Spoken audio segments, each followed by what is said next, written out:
Results వచ్చాయి కదా, అదే జీవితం అనేసుకోకండి, ఓకేనా? కొంతమంది ఓవర్ యాక్షన్ చేసేస్తారు అనమాట. 1 మార్క్ తక్కువ వచ్చినా 2 మార్క్ తక్కువ వచ్చినా కూర్చొని ఏడ్చేస్తారు.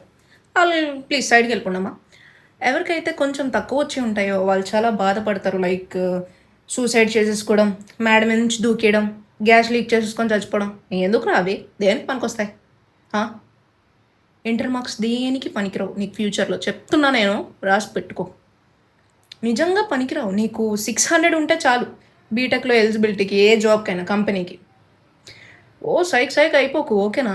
వచ్చినవి చాలు, వచ్చిన దాంతో సంతృప్తి చెందు. ఏముంది, బెటర్మెంట్ రాసుకో. ఇంకా రక్తాలకు వదిలేయావు, దేనికి పనికిరావు. నిజం చెప్తున్నాను, ఎందుకు చెప్తున్నావు ఆలోచించు, బాగా ఆలోచించు. A single exam can't decide your future రా. దానికి నువ్వు జీవితాన్ని పాడు చేసుకోకు. నువ్వు మళ్ళీ బ్రతికే ఉంటే మళ్ళీ ఇంటర్ వరకు చదవాలి, చచ్చినట్టు చదవాలి. ఇప్పట్లో అయితే టెక్నాలజీ గ్రోన్, ఇప్పుడు ఇంకా కష్టంగా ఉంది చదవడం. అప్పట్లో అంటే జాబ్లు వస్తే ఎన్ని నీతులైనా చెప్తారు.